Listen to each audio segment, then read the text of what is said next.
following program, The Russ Belville Show, is intended for responsible adults only. We advocate to the repeal of marijuana prohibition for adults.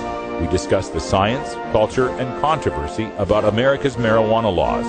We do not advocate any illegal activity and encourage all listeners to learn their state and federal marijuana laws. Opinions and claims made by guests and advertisers on The Russ Belville Show are their own, and The Russ Belville Show cannot be held legally responsible for their validity or reliability. Viewer discretion is advised. You take a seed, you plant it, you grow it, you dry it, you roll it, you smoke it. You take a seed, you plant it, you grow it, you dry it, you roll it, you smoke it, and it goes down smooth. Hey! Spanning the continent to bring you the truth about cannabis and marijuana law reform. I smoke pot and I like it a lot. From the promise of legalization. And I think that we need to rethink and decriminalize our marijuana laws. To the agony of prohibition. One major responsibility is to encourage people to use less drugs. The Russ Belville Show, the voice of the marijuana nation.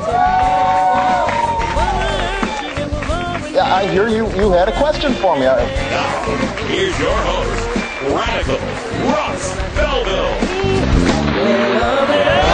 Good day, tokers and tokettes. Welcome. It is Thursday, February 21st, 2013, and it's got to be 420 somewhere in the world. Welcome to the show. So glad you could join us today. We've got so much to bring you on today's show. I hope you can stay tuned for all of it. First of all, in our Cops Say Legalized Drugs segment, we're going to get to that at 1:30. We got Jamie Haas joining us. He's been on the show before. He's a former Immigrations and Customs Enforcement Border Patrol officer, so he's got a keen insight on the whole Mexican drug war problem. We'll talk to him about his recent appearances, speaking tours, and his insight on that Mexican drug war problem.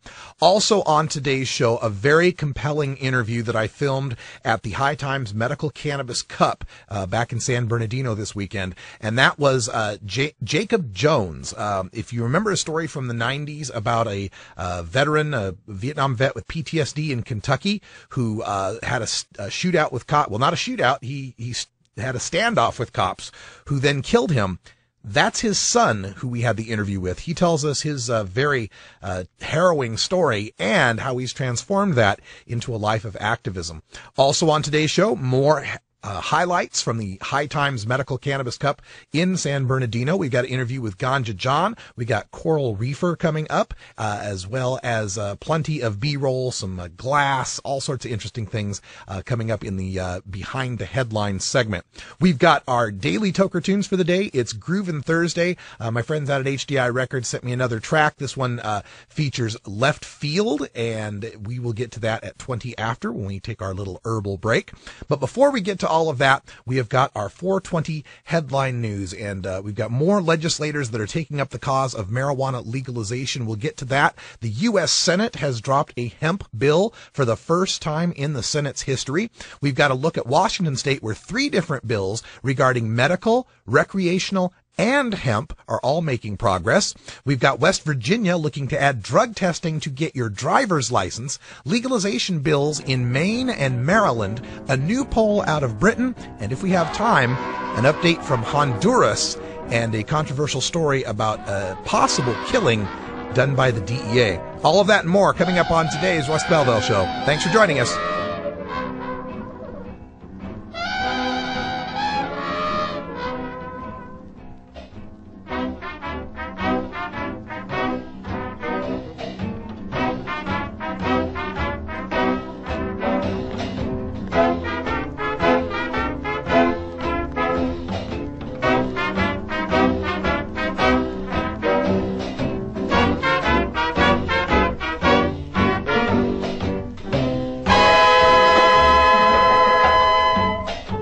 The Russ Belville Show is blogging and podcasting daily at RadicalRuss.com. The High Times Cannabis Cup in Amsterdam is recognized as the world's premier marijuana competition. Over the years, thousands of judges have attended the Cannabis Cup, sampling the best indicas, best sativas, best hybrids, and the best hash on the planet. In the April 2013 issue of High Times, Read all about the sensational 25th Cannabis Cup that took place in November. Find out about the latest killer strains. Decide what to grow in your garden this year. Celebrate 25 years of the Cannabis Cup in this very special issue of High Times magazine. On sale now.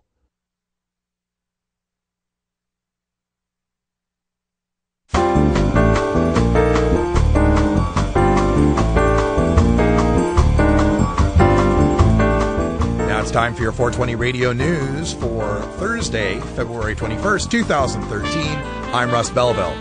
U.S. Senate to consider hemp farming legislation for the first time. This from theweedblog.com. For the first time in modern history, members of the United States Senate have introduced legislation in Congress to allow for the commercial production of industrial hemp. Last week, Senators Mitch McConnell, Republican of Kentucky, Jeff Merkley, Democrat of Oregon, Rand Paul, Republican of Kentucky, and Ron Wyden, Democrat of Oregon, introduced Senate Bill 359 to amend the U.S. Controlled Substances Act to exclude industrial hemp from the definition of marijuana. The measure grants state legislatures the authority to license and regulate the commercial production of hemp as an industrial and agricultural commodity. State could legalize hemp along with pot from the spokesman.com. The Washington State House Government Accountability and Oversight Committee this morning approved HB 1888, a bill that would pave the way for farmers to grow industrial hemp in Washington.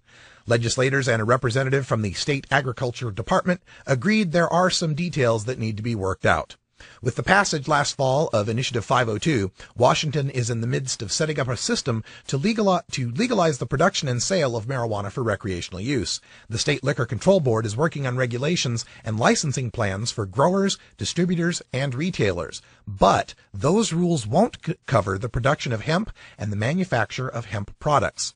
Mark Struley of the State Agriculture Department said the agency is always excited about the possibility of a new crop. 9 other states have passed laws regarding hemp production, but none grows hemp yet as a crop. The federal government still bans the plant, so the state would want to make sure that having the Ag Department license hemp growers doesn't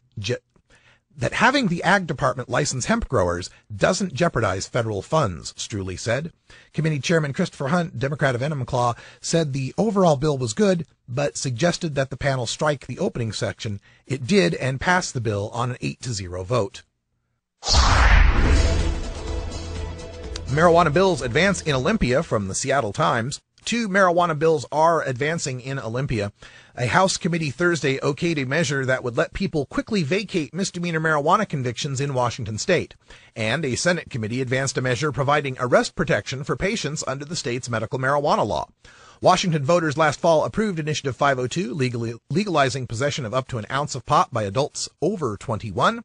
The House bill is designed to clear the records of people convicted of minor pot-related crimes in the past, activity that's now legal under state law. The Senate bill is designed to make it clear that police should not arrest medical marijuana patients. West Virginia bill would require 3 drug tests for teenage drivers, from PittsburghCBSLocal.com. A bill proposed in the West Virginia House of Delegates would require 3 separate drug tests before teenagers could get a driver's license. It is the latest in a string of proposals to expand government-mandated drug testing in the state. The bill, introduced Tuesday, would require potential drivers to pass a drug test before they receive a learner's permit, an intermediate license, and a full license. Last April, Governor Earl Ray Tomblin signed an executive order mandating drug testing for anyone who participates in government-funded job training programs. Currently, there are proposed bills in the House that would require drug testing for individuals seeking welfare, expand drug testing for coal miners, and require healthcare providers to release the drug testing records of minors to their patients. My apologies to their parents.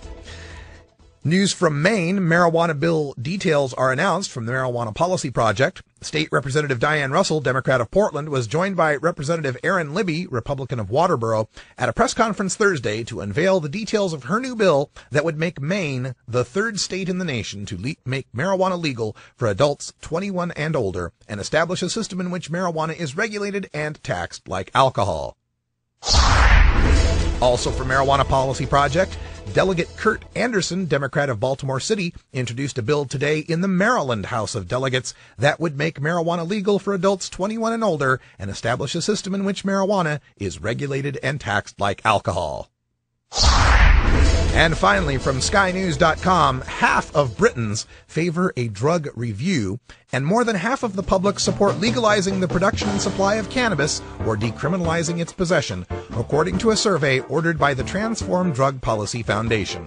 Some 67% of people in Britain support an in-depth review of policy options for controlling all drugs.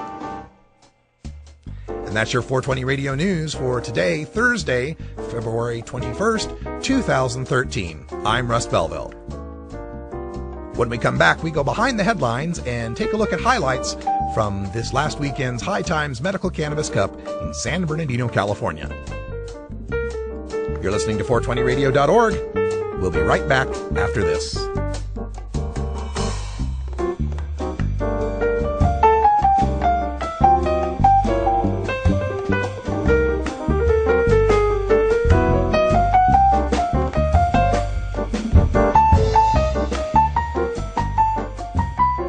The law offices of Omar Figueroa would like to remind you to stand up for your rights. Please do not give up your precious liberties. There's nothing wrong with standing up for our constitutional rights, and in fact, it's the only way to honor the Constitution that recognizes our natural rights.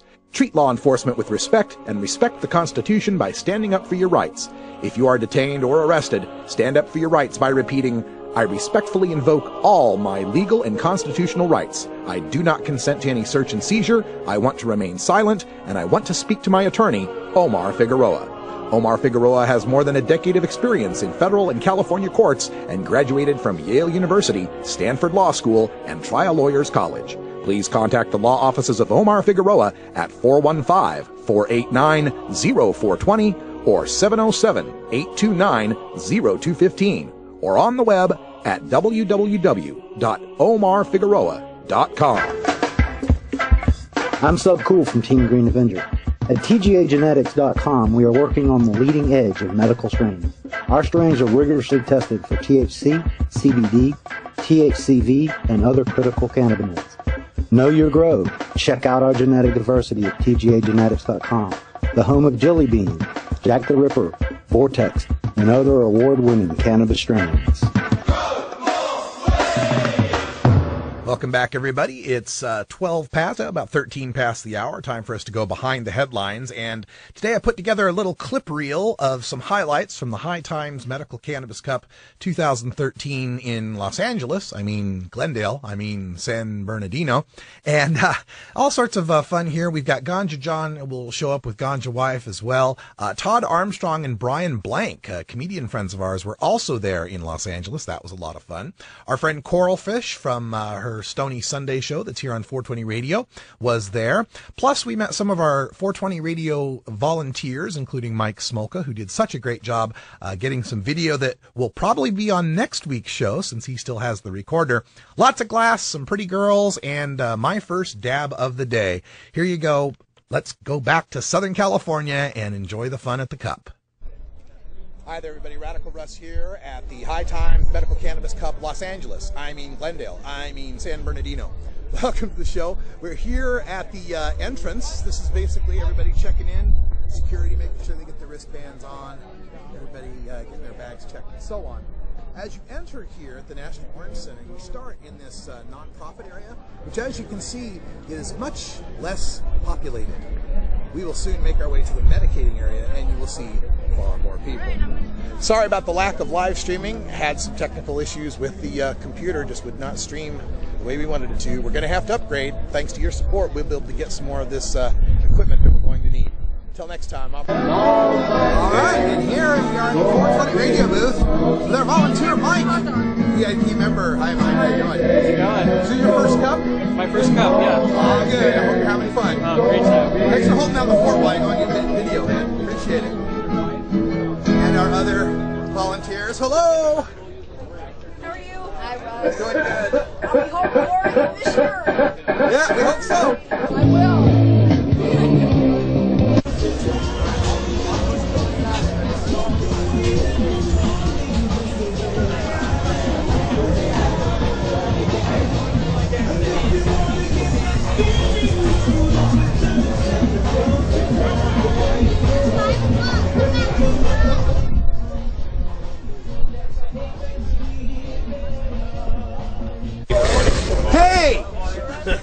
Some ne'er-do-well. Here with the booth. Come on in, man. Let's get a shot. Ganja John, this is Greg. He's a longtime fan. Greg, how are you doing, man? Hi, nice to meet you. And Odd Tarmstrong. That's your new name, Odd Tarmstrong. It'll work. You're all in shadow, so don't worry. You're all anonymous. It's like one of those TV news things where.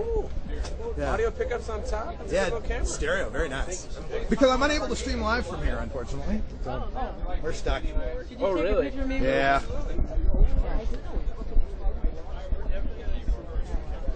It's a mental picture. That's what it is. Like, yay! We'll stand here for like 10 We having minutes. fun? Like, take it.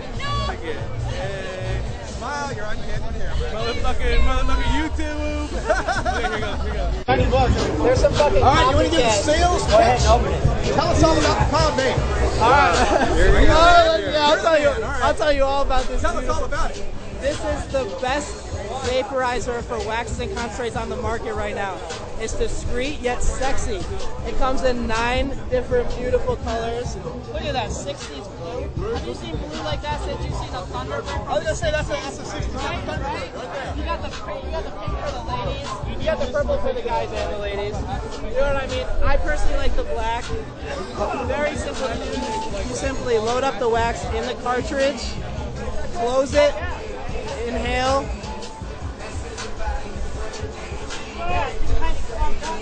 Look at that, blowing clouds, baby. Fantastic.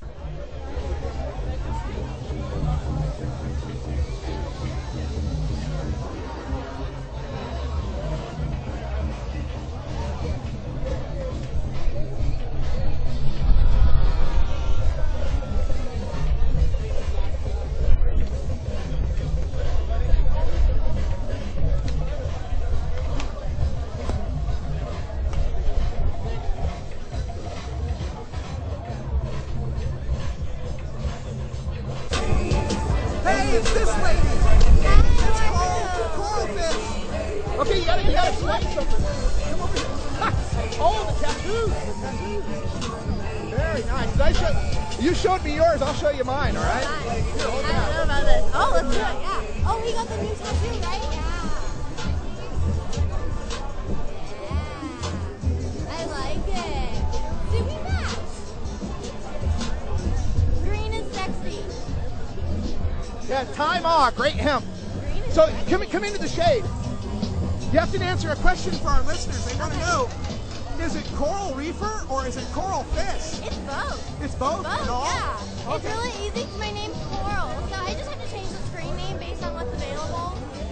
It's so easy. Yeah, either or, whatever you like. Okay. Yeah. All right, so who are we representing? Right here. Okay.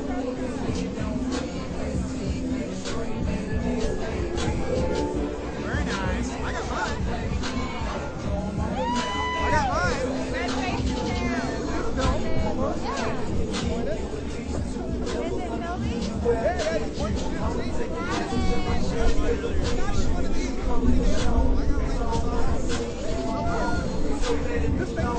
so much better.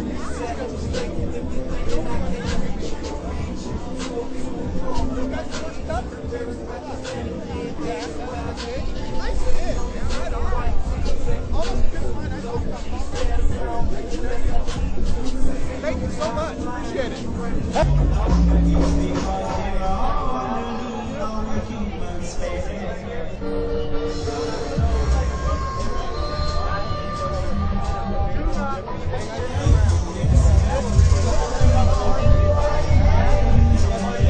Alright, we're here with... Hi, it's the Summer Rain with 420 Nurses. Kush Connection. Kush Connection. With the Master Yoda Lemon Butter. Master Yoda. Lemon butter.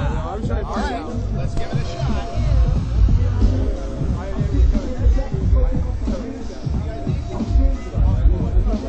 So here we are.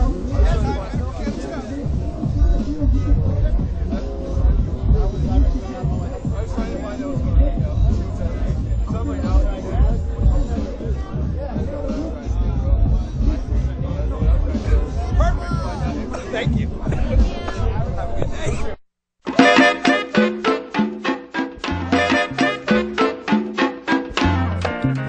it's like deja vu all over again. Wow. I don't know how that happened, but hey. It's because you were reliving those great moments there at the Cannabis Cup. I know, it was so much fun. Hey, we're going to take a break. When we come back, we have got some Groovin' Thursday music for you. Left Field, some new hip-hop music for you. Good stuff. Stick around. That funny reefer man. If he said he swam to China, he would sell you South Carolina. Then you know you're talking to that reefer man.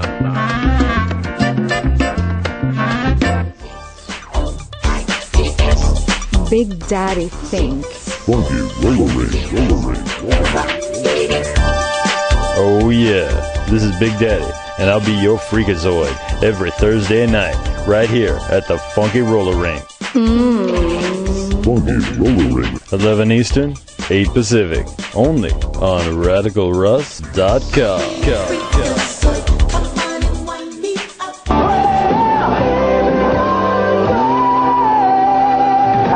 I'm John Bon Jovi, and I've been given a script to talk to you about drugs, rock and roll, having fun, a good time, and all that good stuff. Well, I'll tell you what, drugs is not a part of my everyday routine. It's not everyday fun. It's not good for you. All right, so listen, think twice before you do drugs, because there ain't no winners out there doing it.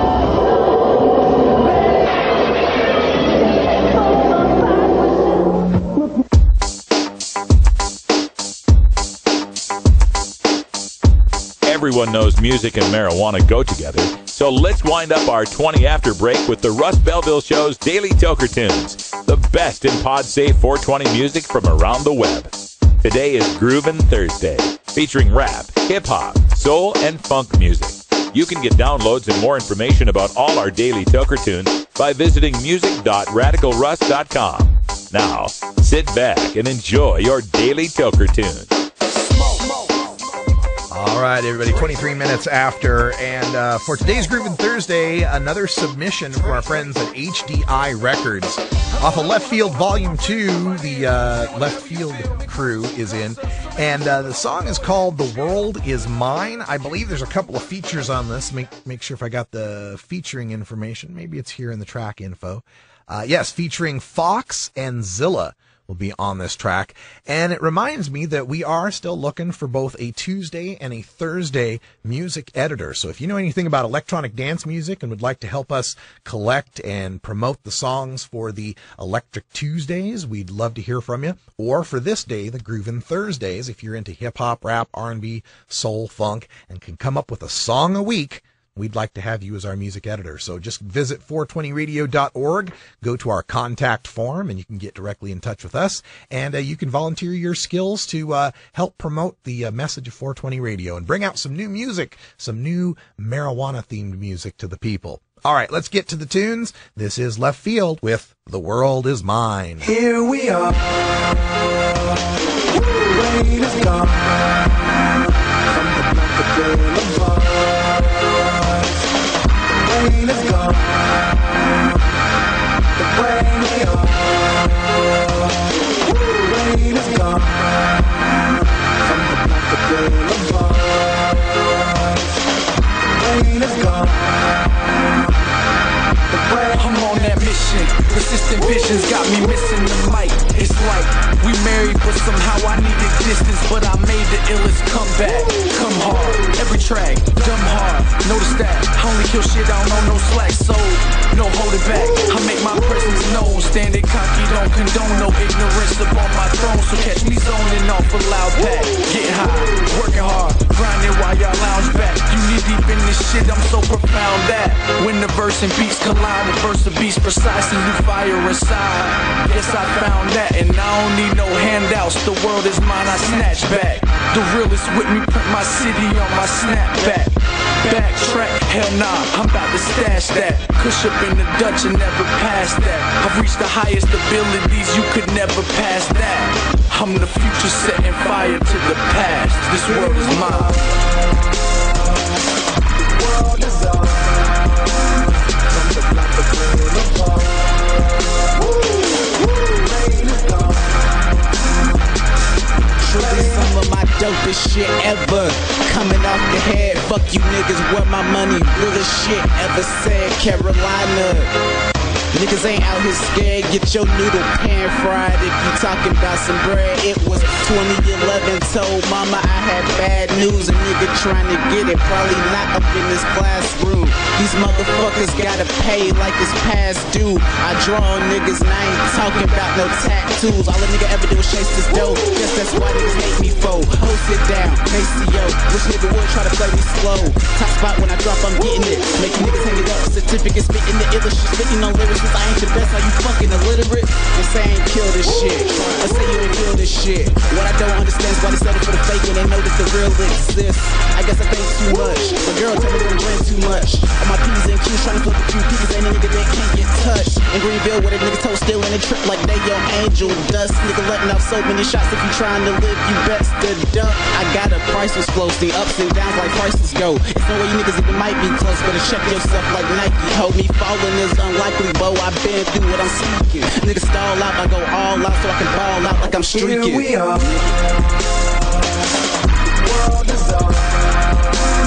Something like the rain of God. Rain is gone. For money and fame, my mind is only on one track. And you can find me on that train dressed down all black. Fucking up your city, kinda changed. I would dog rap. Coming with the gritty, slinging pain like it's all crack. Niggas on their head for that bread. Tonight I'm going get the grain like a slot machine. I'm collecting change of chain. Oh please don't forget them diamond rings. Please remember I don't give a damn if I have to bang. Attack you in your brain, it just change lanes. Keep moving forward toward bigger things, man. Laps around your city for that yellow light change. I'm on strong arm rolling, bout to bust a right on fame. Like your game, excite you to exciting things. Catch you off your game and bring you back to where you might have came. Trifling man I am, though I'm loyal to the ones that hate. When the hard times came and only way out was to bang. My mission isn't lonely, homie, shit the same aim. $300,000 cars, $1 million chains, $1 billion capital, helicopters and planes. And I'll continue pulling up until I breathe life into these dreams.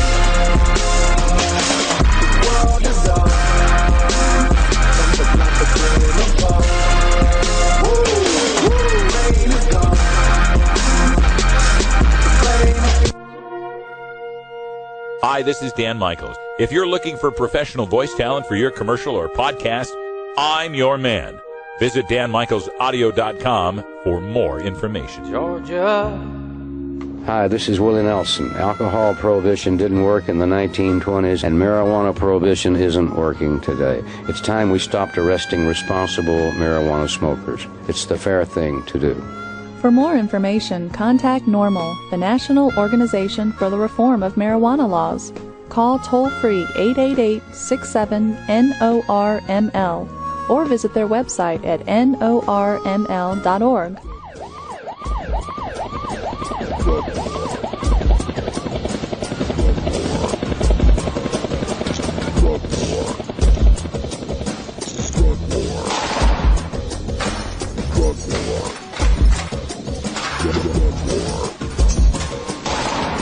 One of the most disturbing elements of the Prohibition War is how it's made police the enemy of otherwise law-abiding cannabis consumers.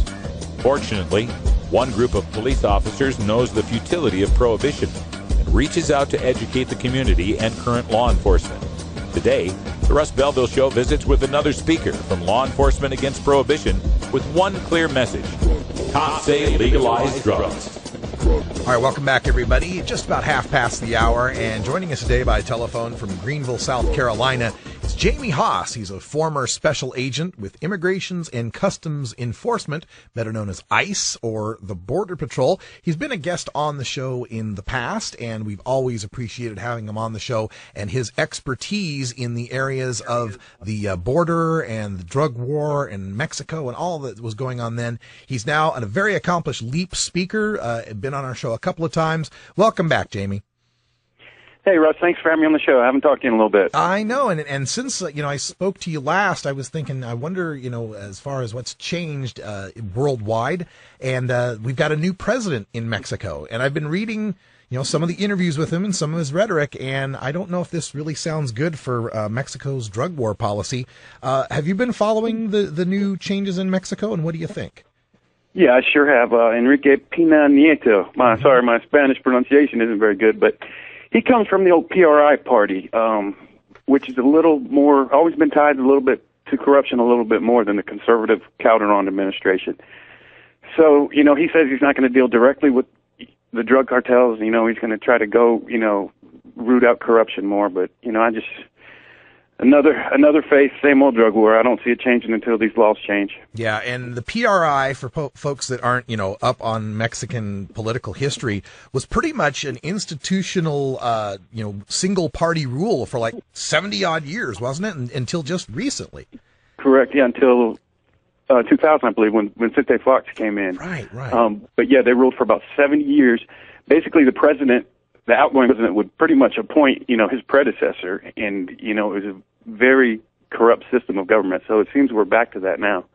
Okay, so the drug war continues apace in Mexico. The body count continues to go up. Have there been any major developments on the cartel side, as far as any cartels that have been merging or changing or growing? What can you tell us on that side? That's interesting that you bring that out, because there's so many splinter groups now, and it's kind of gotten to the point where it's almost East Coast, West Coast. You have the Sinaloa cartel on the West Coast, headed by Joaquin Guzman, and then you have Los Zetas who are on the East Coast, the Gulf of Mexico. Their number one guy now is Miguel Trevino Morales. When I worked in Laredo, he was the main capo drug lord across the river in Nuevo Laredo, and his predecessor was gunned down by the Marines in November, and then his acronym, he goes by Z40, but he's the leader now.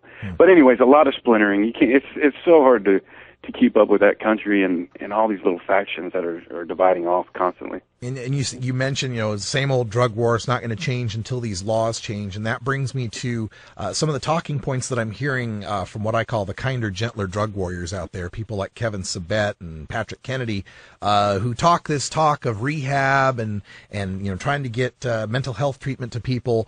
And to me, it just ignores the elephant in the room, which is, there will still be a market in marijuana.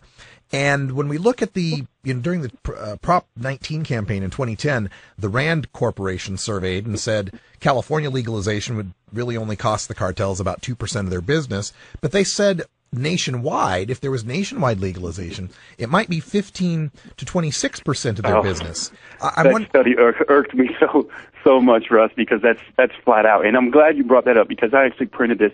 I'm going to see you, of course, in Atlanta next month during the Southern Cannabis Reform Conference. But 2009, and I want to address this there, but 2009 is a year I were on the border. Let me just go through some quick stats with you. Okay. Customs and Border Protection, that's the main agency on the border that seizes incoming narcotics and outgoing cash and things. So when CBP, for example, seizes marijuana or whatever, it from then either gets sent to ICE or the DEA for investigation. So this is all of narcotics that CBP seized in 2009. It was 2,000 pounds of heroin, 6,000 pounds of meth, 136,000 pounds of cocaine, and 4.3 million pounds of marijuana.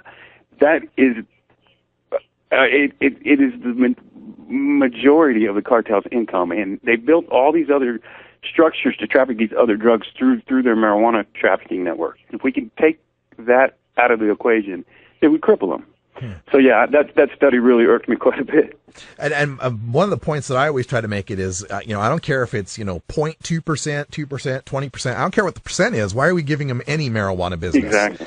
But one of the talking points they're coming back with now, Jamie, is they're saying, the cartels will never go away. They'll just turn to kidnapping and meth and coke, as if you could invent a bunch of people that want meth when they already got marijuana. Exactly. And I run into that same obstacle, doing speeches for LEAP in South Carolina here, and they always say that. But if the demand's not there, it's not there. And another big thing in Mexico, the biggest part of this problem is corruption.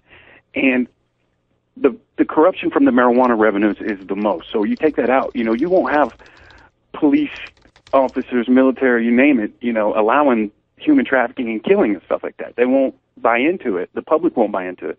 But they will kind of overlook, marijuana trafficking. So that corruption from those dollars alone is, the root of the problem. Like, we need to take it away, and we can, again, cripple them with, their other activities.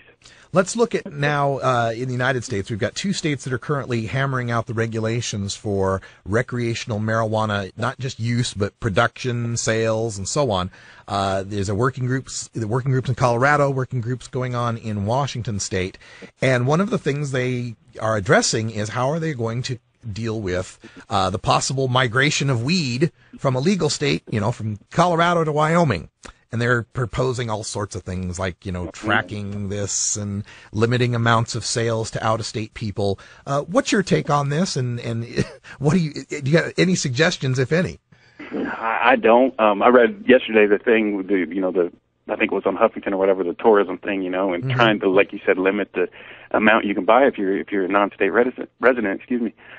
I don't know. I see a lot of people flocking to the state, possibly trying to move jobs there, but you can't restrict this type of substances, so people are going to try to profit from them, and the fearmongers are, of course, going to jump on this, but, we could have Coloradans, Washingtonians, using FedEx, things like that, et cetera, to profit from this. So I think it's just going to be a trickle effect, other states just recognizing the good that's going to come from these policies and, hoping, they'll get on board and follow what those states have done. Another story, I'm so glad I've got you. We got Jamie Haas here, is a former special agent with Immigrations and Custom Enforcement and speaker for LEAP, Law Enforcement Against Prohibition. Check them out at leap.cc. Another story that I'd read, and perhaps it was also on Huffington Post, was about the increased security going on our border, not with Mexico, but with Canada. Do you have any insight on that for us? I don't. I know that there's always been more of a threat, a terrorism angle coming from Canada. So it might have to do with that. I know British Columbia in that area is a high trafficked area when it comes to marijuana, but I haven't heard anything about beefed up security on the northern border lately. But I'm sure you know what you're talking about, my man. So. Well, yeah, it's something I profiled in High Times magazine once was these increased extra constitutional powers that Border Patrol has in the border zone, which is 100 miles away. Outlining the United States, 100 miles in from that. There's all sorts. Tell our listeners a little bit about that. That's interesting, actually. It's called the extended border. Border search is they have. Basically, when you're crossing the border, you have no rights to anything. We can go in your computer. Government can search you because you're crossing that nexus to another country. So anyways, that extended border is kind of interesting because you look at the bus that Willie Nelson, when he was on the border, Snoop Dogg, they all got hit on these extended border checkpoints by the Border Patrol. So, we don't need probable cause for canine search or things like that. They can just, search pretty much your property, anything on you. So I would tell people to be very wary in places, be very careful in places like Texas and things like that, because these borders get moved frequently by the Border Patrol. And again, they're not on the border. They're up to 50 and 100 miles inland. Yeah, it's, according to the ACLU, 9 out of 10 of the largest metropolitan areas in the United States are covered by this area. The only one of the top 10 that's not in there is Dallas-Fort Worth, interestingly enough. And also, it's like something like 2/3 of the United States population lives within this area. So it's pretty amazing the powers that Border Patrol has in the name of these checkpoints that are not only permanent checkpoints, but also what they call, the very Orwellian name, a temporary permanent checkpoint. Yeah, the government names are a trip. Now, I think it's not just the Border Patrol, Customs and Border Protection, Immigration and Customs Enforcement. This Homeland Security Department was formed in 2003, and it's a mess because you have inspectors in one agency, criminal investigators, special agents in another. They basically have all the same authority, and they should have been merged into one agency, in my opinion. But it gets confusing for people to understand what agencies you're talking about. But anyways, I think we need that search authority because there's obviously a threat, people trying to get in this country, but we just need to get narcotics off the table, specifically marijuana, and give people their fundamental rights back. Interesting thing with respect to those searches and kind of talking a little bit about what we would hope Border Patrol is taking care of, and that is, protecting us from terrorist threats. I remember seeing a graphic one time on the number of Patriot Act uses for drugs versus terrorism versus immigration, and of course it was many, many, many, many more for drugs than it was for terrorism. Given that we have limited resources at the border, do you think this extra focus on marijuana and drugs is a security risk from a terrorism standpoint? I sure do. I think it's totally related to national security. The stats I just told you, 4.3 million seized. I mean, think of all the time wasted, doing that. I started my career in Charleston at a seaport, and I worked there for about 6 years. And in 6 years, I saw the amount of drugs that I've saw in Laredo in probably 1 week. So you imagine how more secure some of these seaports are compared to that land border. It's 2,000 miles long. And, we're wasting our government, local government, federal government, state government resources on marijuana. It's so frustrating. It's got to be frustrating, especially, I know you're in South Carolina, they're in Greenville, and speaking around there. When you're doing your speeches, do you find people in your southern audiences are starting to come around? I do, actually. I'm actually been very happy. I get a few, maybe, I don't know, less than 10% that don't agree with me.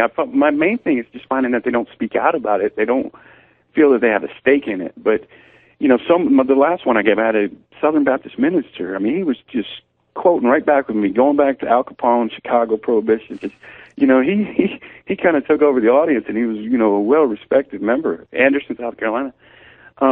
Another recent one, a gentleman was about 50. His father was very ill, on, of course, the painkillers, the Lortabs, very addicted to those, and he wished, that his father could use medical cannabis. But, a lot of people like that, they won't do it, and they won't break the law, so they're waiting for the law to change.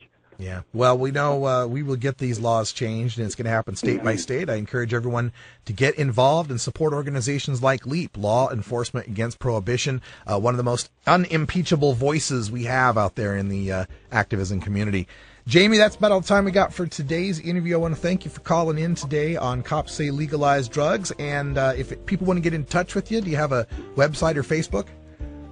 Yeah, I'm on Facebook. You can just look up my name, or you can contact me through the LEAP site, copssaylegalizemarijuana.com or leap.cc, and, all LEAP speakers have a profile there. So thanks for having me on, Russ, and I'll see you next month. After these messages from our 420 friendly sponsors.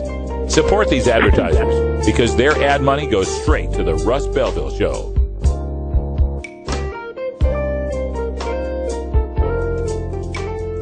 You're tuned into the Russ Belville Show, the voice of the marijuana nation.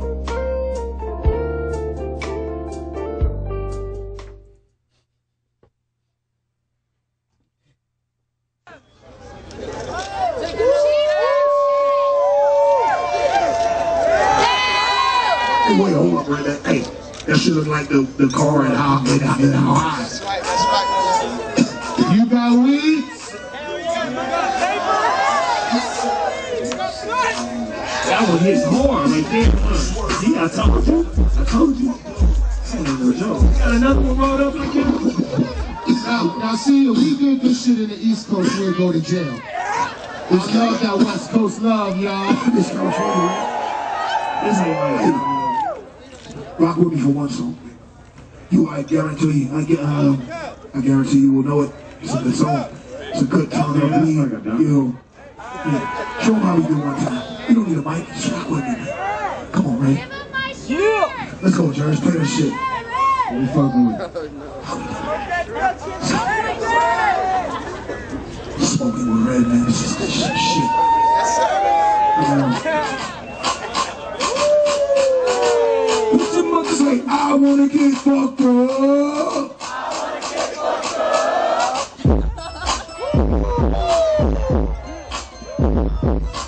I wanna get fucked up. I wanna get fucked up.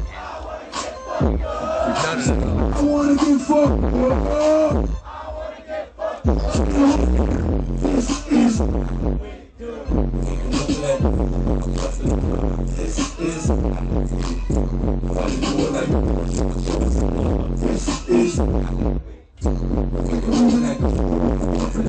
this is That's Redman in the Game at the High Times Medical Cannabis Cup 2013 in San Bernardino, California. My first shot getting a look at this, I was dealing with technical issues Saturday night, so people told me later on in the concert they were body surfing across the crowd. I spoke with Ganja John, and Todd Armstrong said the show was just off the hook. So I'm hoping they've got another video of this where they've got a little better audio coverage. We'll see if we can get that for you. We'll be in touch with the guys at High Times. Check them out at hightimes.com. High Times presents. You want answers? I'm as mad as hell, and I'm not going to take this anymore. You want answers? You have offended my family. I think I'm entitled. You want answers? I want the truth. And you have offended the Shaolin Temple. You can't handle the truth. Surely you can't be serious. I am serious. And don't call me Shirley. Radical Rant. You know, I get a lot of chances to interview people all around the country and at all different areas of the cannabis community, businessmen and politicians and activists and so forth. The interviews that always stand out the most to me are the victims of the drug war, the people who are, directly impacted by our federal government's ban on cannabis. People like Brave Michaela, little girl just trying to fight through chemotherapy, has to jump through all sorts of hoops and deal with all sorts of scrutiny just because of the use of a simple plant. People like Eddie Lepp or people like Mark Emery and so forth, these people that are growing the marijuana or providing the seeds for people. These are the real stories of the cannabis community that I'm very proud to bring to everyone here on 420radio.org.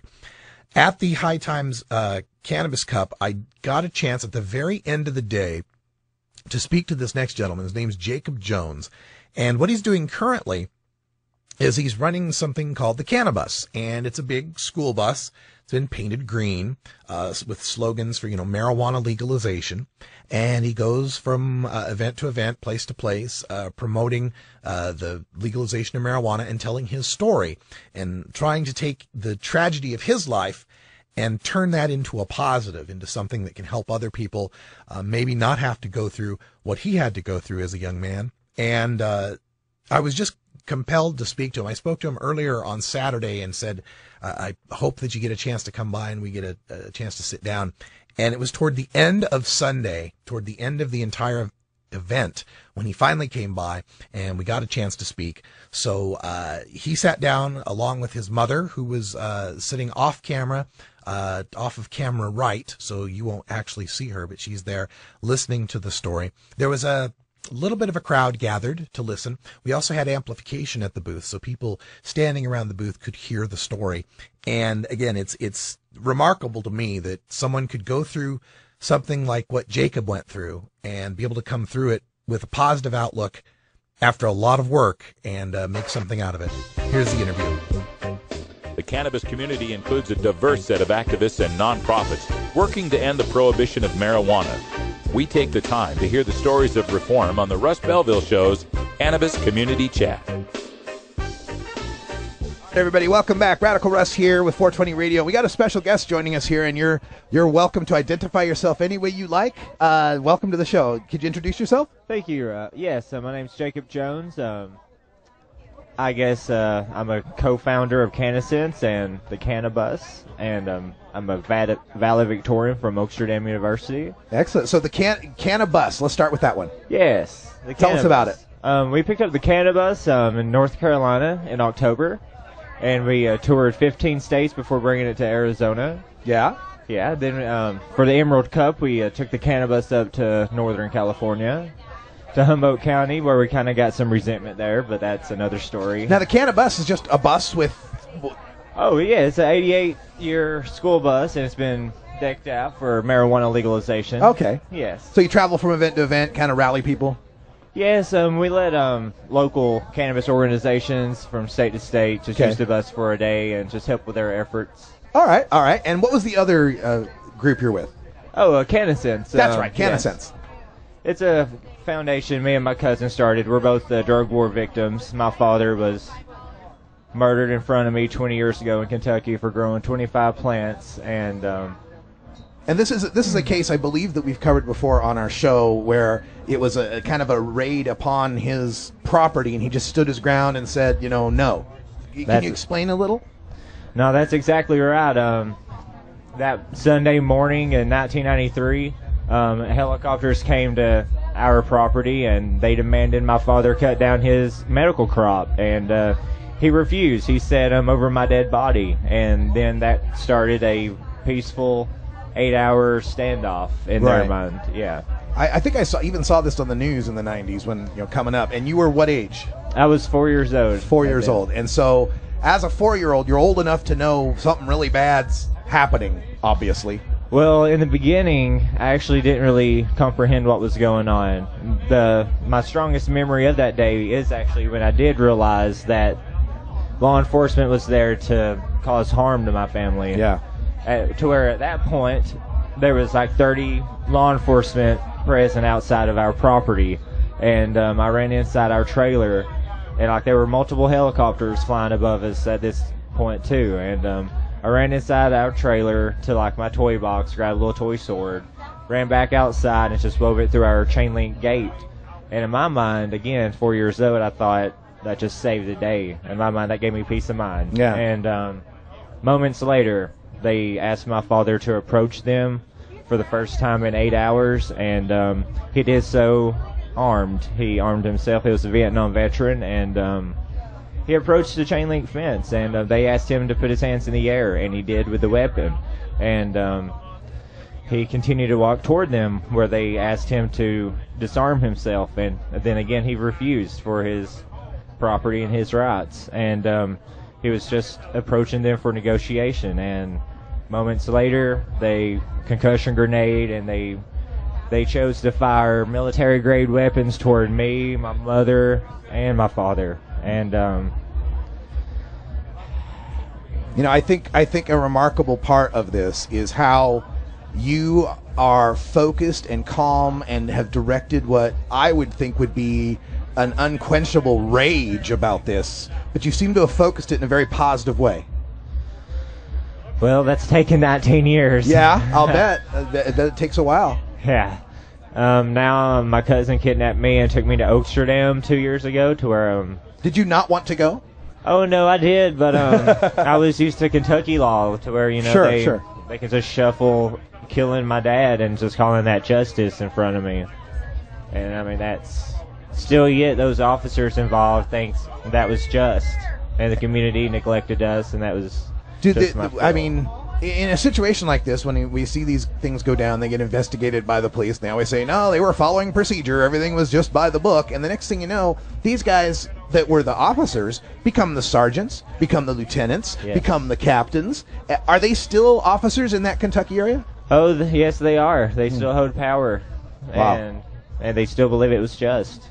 Now, are you still living in Kentucky, or are you here on the West Coast now? Actually, I'm just living on the cannabis now. We're starting a 48-state tour, and I'll be living on the cannabis. I did get reaccepted into the University of Kentucky as a community and leadership development major, and that seems appropriate. Oh, yeah, so I'll be going back as a full-time cannabis activist to my college. So. One of the things that I think our opponents don't understand is the harder they push us, the harder they squash it, the stronger we grow.